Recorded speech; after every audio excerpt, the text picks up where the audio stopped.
Hey, salut tout le monde, j'espère que vous allez bien. Aujourd'hui, c'est une courte critique sur le film Do Revenge, dont les interprètes principaux du film, conçu par Netflix, ben oui, parce que c'est un énième film teenager conçu par Netflix, mais quand même, pour s'en dire, c'est un film qui, oui, il a beau être un énième film de ce type-ci, mais il aborde quand même des étymologies de ce type de film-là dans les années 90, voire même 2000.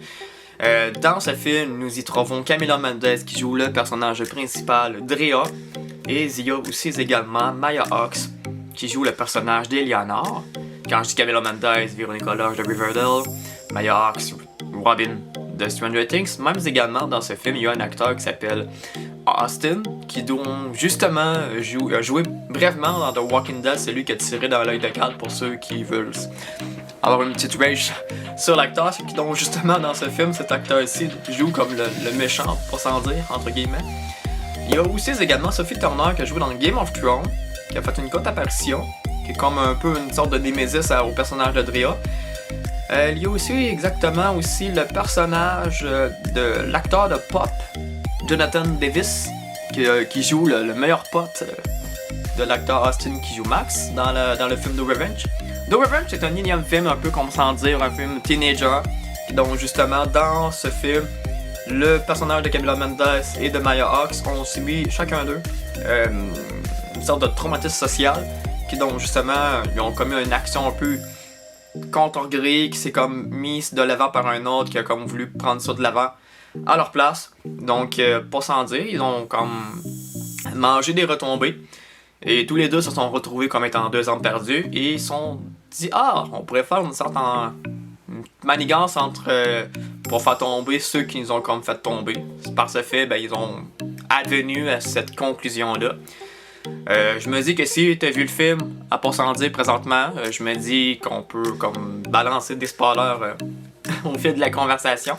Donc oui, comme pour s'en dire, il y a eu des retournements de situation, des petites dérives pour s'en dire lors de leur action.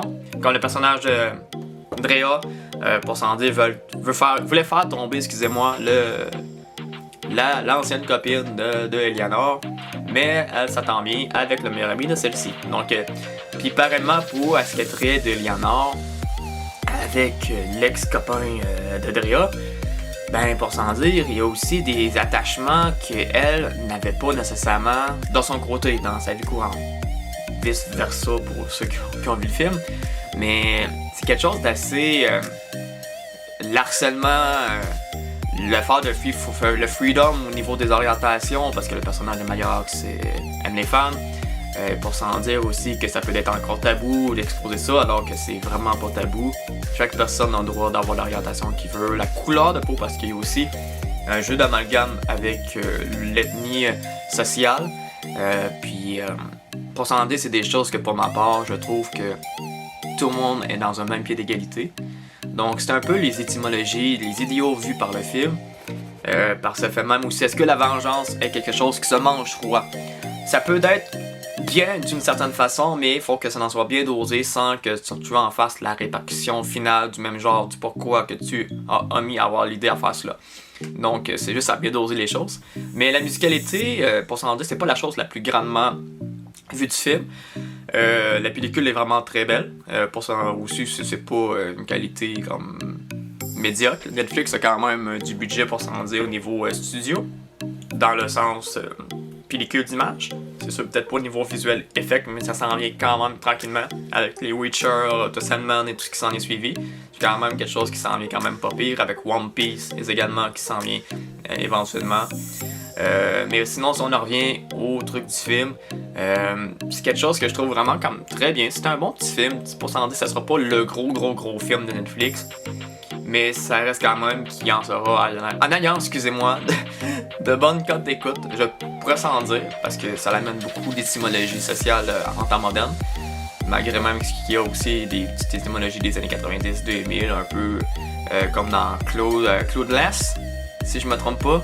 En tout cas, Cloudless ou autre film, si vous en avez des idéologies, avoir des films qui vous rappellent, qui vous en avez rappelé lorsque vous avez vu le long-métrage Do Revenge. Donc je sais pas si Do Revenge aura une suite à cela, sachant que les principaux étymologies ont été réglées. avoir des fois qui peuvent avoir un petit clash, puis que on va essayer de trouver un deuxième film, bien, des idées pour faire un deuxième film. Mais non, si ça l'est suivi, ça reste vraiment à cela. Donc, si vous avez apprécié la courte vidéo, pour s'en dire, ça fait un petit moment, fait que ça se peut que je sois un peu rouillé pour faire des critiques. Mais non, moi, le film, mettons, pour s'en dire, je le note 7 sur 10. 6.5, 7, c'est peut-être pas nécessairement le type de film que je verrais, mais il s'écoutait bien, puis c'était des acteurs que je connaissais d'une certaine façon, donc ça m'a comme plus porté à écouter le film. Si, mettons, ça aurait été des acteurs que j'aurais jamais vus, j'aurais peut-être été moins porté à le regarder. Mais bon, c'est du monde que je connaissais vis-à-vis ce que j'ai mentionné au début de la vidéo. Donc, pour revenir, si vous avez apprécié ce contenu, malgré même que ça fait un petit moment que je ne l'ai pas fait, n'oubliez pas d'aimer, commenter et partager la vidéo. Donc, on s'en va pour une prochaine vidéo. Salut, bye bye, bonne journée.